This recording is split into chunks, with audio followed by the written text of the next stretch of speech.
Good morning, students. This is K. Lakshmi, Assistant Professor in the Department of EEE, Chebrolu Engineering College, Lecture 21, Unit 2, Conductors, Dielectrics and Capacitance.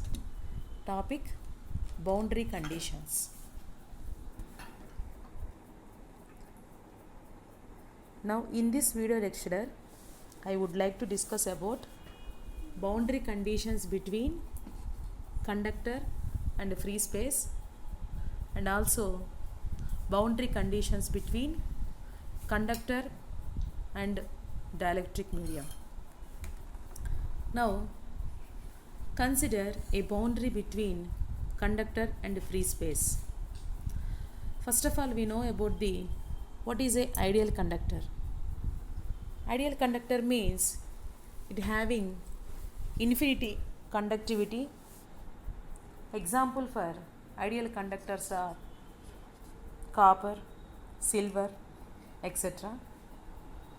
And the conductivity of these ideal conductors is in an order of 10 power 6 Siemens per meter. For an ideal conductor, we have to basic these properties, that is, the field intensity inside a conductor is 0. That means inside the conductor there is no charges existed. Automatically there is no flux density inside the conductor. That means the charges appears only on the surface of the conductor. That means it has only surface charge density, and the charge density within the conductor is also 0.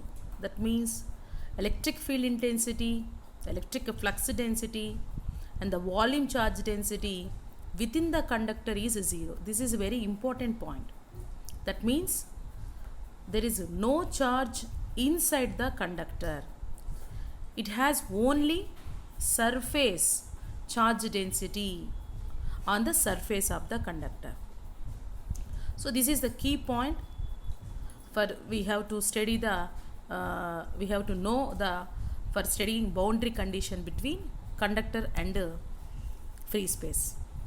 Now, to determine the boundary conditions between conductor and free space, let us choose a Gaussian surface and also a closed surface. Now, let us see the diagram. This is a picture. Here it is the boundary. That means this medium is a free space and this medium is a conductor. That means this is the boundary between free space and to the conductor. Let us assume a Gaussian surfaces, cylindrical surface and a rectangular surface. Here the rectangular surface having width delta W and high delta H. This is a cylindrical shape having a height delta H and a surface area delta S.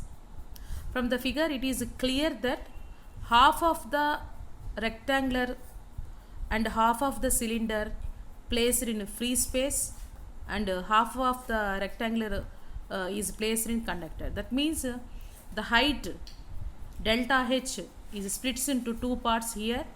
That means from B to 2 position the height is delta H by 2, and 2 to C the height is delta H by 2. So it is clear.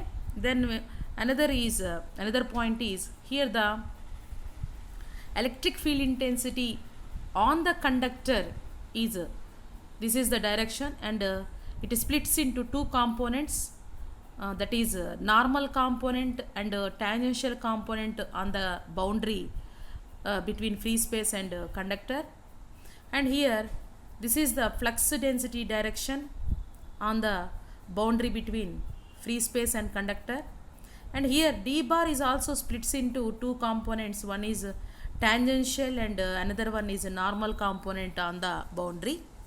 So this is a clear figure to explain the Gaussian surfaces on the boundary between conductor and free space.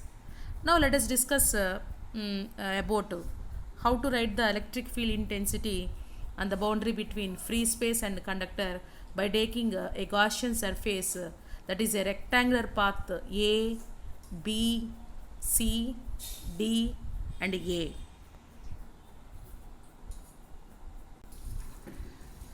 So here let us take a positive charge. Here this is the, now let us take a positive charge, start from at A and move to B and next C and next D and again it reaches to a point A.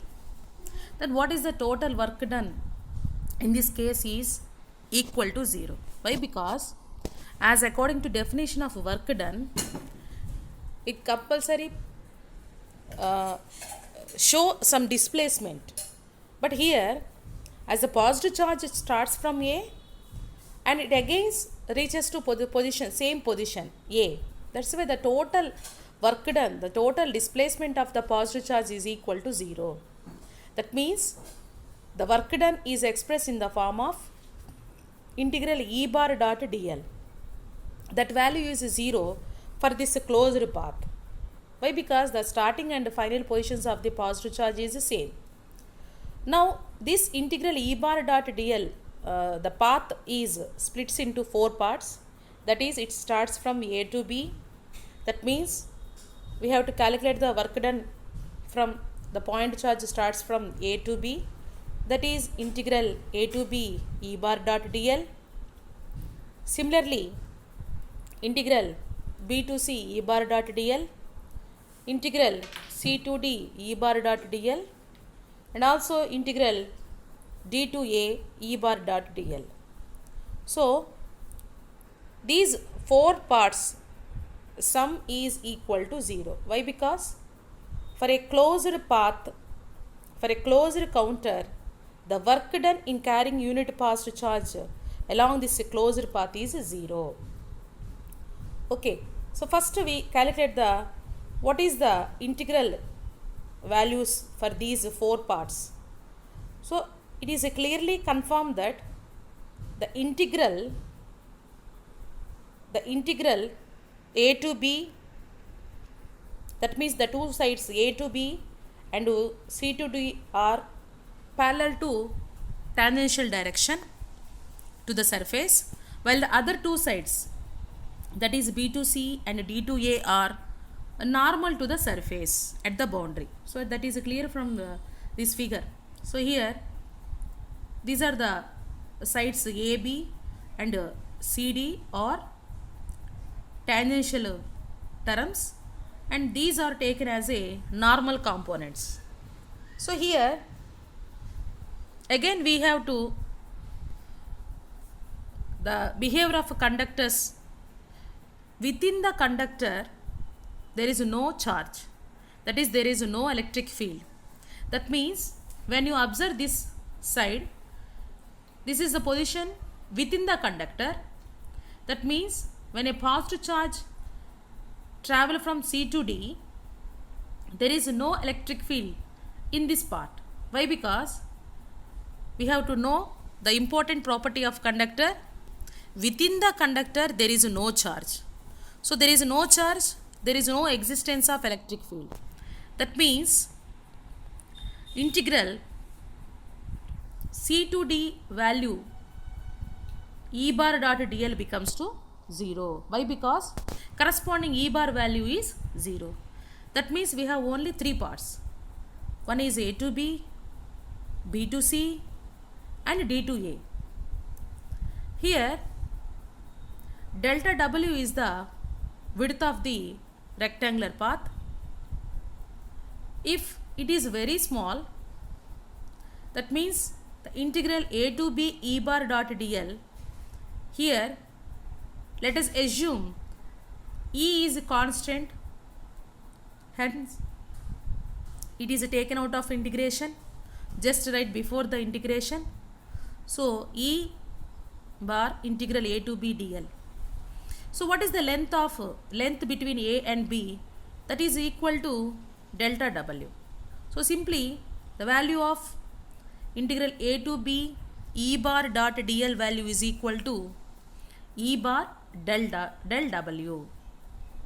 And next we have to find the values integral b to c and integral d to a values. Integral b to c and integral d to a are opposite sides. So the electric field directions for these opposite sides are automatically cancelled to each other. That means these values, the value of integral b to c E bar dot dl, here E bar is a parallel to the normal component, so it is taken as a E n bar. So as E n bar is a constant, they just write the before the integration, so that is integral dl. Here dl means the length between b and c. So when you observe the figure, b to c, there is another, in the middle of b to c there is another point 2. So which is exactly 2 is the boundary between free space and to the conductor. So integral b to c we can written as integral b to 2 and from 2 to c. Here the length between b to 2 is del h by 2. The length between 2 to c is del h by 2. That means the total integral b to c value is equal to, here the length between b to 2 is delta h by 2 and 2 to c is also delta h by 2. But the charge moving from 2 to c is within the conductor. That means within the conductor the electric field intensity becomes to 0. So the integral b to 2 dl plus integral 2 to c dl, here the integral, that means the length between b to 2 is del h by 2, but the integral between 2 to c becomes to 0. That means we have to take the value of b to c integral E bar dot dl is equal to E normal del h by 2. And next the integral value of d to a.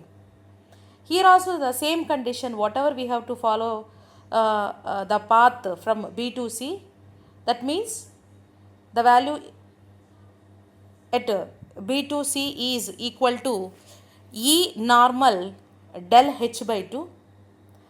Here exactly d to a is the opposite to b to c. So the integral value of d to a is equal to opposite to the integral value of b to c. So the value at b to c path is equal to E n del h by 2. So the opposite is indicated by negative sign. So this is the value of integral d to a. So here the total values, that means integral values of a to b is E delta w, b to c is E n del h by 2, d to a integral value is minus E n del h by 2. That means here the electric field intensity for the side b to c and d to a are in opposite direction. Hence these values are cancelled to each other. The total work done is integral a to b E bar dot dl value. So that is equal to 0. That value is equal to E bar dot del double dot. That means finally E tangential value is equal to 0. That means the tangential component of the electric field intensity is 0 at the boundary between conductor and free space. That means the electric field intensity when it moves from free space to conductor medium, the tangential component of electric field intensity becomes to 0.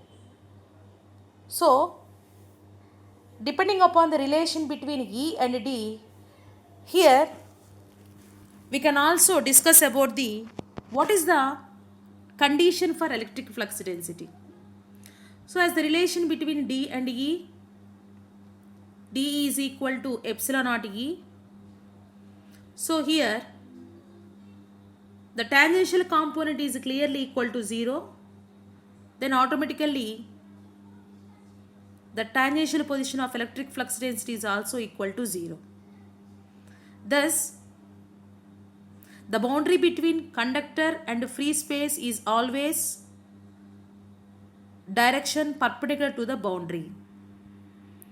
Hence, it is also named as the tangential component of electric field intensity and the tangential component of electric flux density at the boundary of conductor and free space is discontinuous or disappears, or these values are becomes to 0.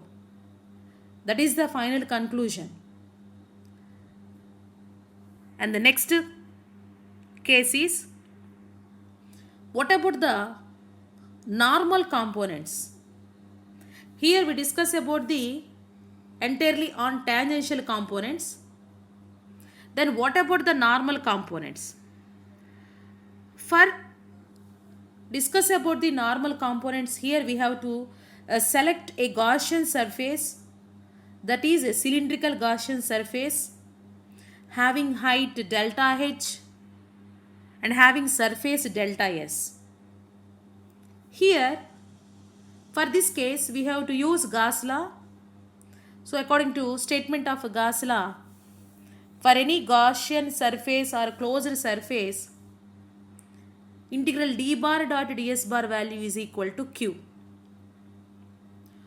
The condition for normal components of electric field and electric flux density is taken by taking a Gaussian surface cylindrical. So here this is the cylindrical surface. So this is the cylindrical surface. So it has a length delta h having surface area delta s. A cylindrical surface having 3 parts: top, bottom and lateral. So we have to apply Gauss law for these 3 parts. That means integral of bottom, integral of top and integral of lateral. So let us discuss what are the values of Gauss law for top, bottom and lateral surfaces of the cylindrical. So here the area of the top and bottom is same, that is equal to delta s, and lateral surface height is equal to delta h. Here a very important point is, half of the lateral part is placed in free space and half of the part of the cylindrical is placed in a conductor. So these are the Gauss law applicable for the top, bottom and lateral surface. According to Gauss law, the sum of these all values is equal to, that means the total electric flux density in a closed surface is equal to total charge enclosed in it. So here it is the total electric flux and this is the total charge. So here we have to find the one by one what is the value of lateral, what is the value of bottom electric flux density and top, and by substituting these all values here and equating to Q, finally we get the what is the condition for normal electric flux density and normal component of electric field intensity. So here the bottom surface of the cylinder is clearly is in the conductor. That means we have already known as the property of conductor. Inside the conductor there is no free charges. So without charge there is no existence of electric field intensity. That means as E value becomes to 0, as a relation between E and D becomes to also 0. That means the bottom surface D value is equal to 0, corresponding integral value becomes to 0. That means the total electric flux density is having only top surface and lateral surface. The top surface is in free space, whereas the lateral surface is very important. Some of the part is lying in free space and the remaining part is lying in conductor space. So here let us assume as delta H tends to 0, that means its height reduces to 0, then according to lateral surface area of the cylinder formula is 2 pi r delta H. Here r is the radius of the cylinder, but as we assuming delta H tends to 0, that means the height of the cylinder is tends to 0, then automatically the lateral surface area here, that value is also reduced to 0. That means the corresponding integral of, that is integral lateral d bar dot ds value is also becomes to 0. That means the lateral part value is equal to 0. Hence, it has only one component, that is d bar present in the top of the cylinder and d bar present in the normal component having magnitude. That means d bar component splits into two parts, tangential and normal, but the tangential component is parallel to the surface, so its dot product value is equal to 0. That means it has only magnitude along normal direction. So just replace the d bar value as a dn, that is a normal component of d bar. So by taking an integral, d bar dot ds bar is equal to dn bar. Here dn is assumed as a constant throughout the top surface. So simply write the before of the integration. So integral ds bar. The top surface we have already assumed as a delta s. So the integral of ds bar is taken as a delta s. So as according to Gauss law, this value is equal to total charge enclosed in the closed surface. So dn delta s is equal to q. But at the boundary, the charge exists in the form of surface charge density. So that charge q we can also written in the form of, we can also express it in the form of surface charge density as q is equal to rho s delta s. By equating these two equations, dn delta s is equal to rho s delta s. Here on both sides surfaces are cancelled. The normal component of electric flux density is equal to surface charge density. So this is the position or condition for normal component of electric flux density at the boundary between free space and conductor. From the relation between D and E, we can also define the normal component of electric field as rho s by epsilon naught.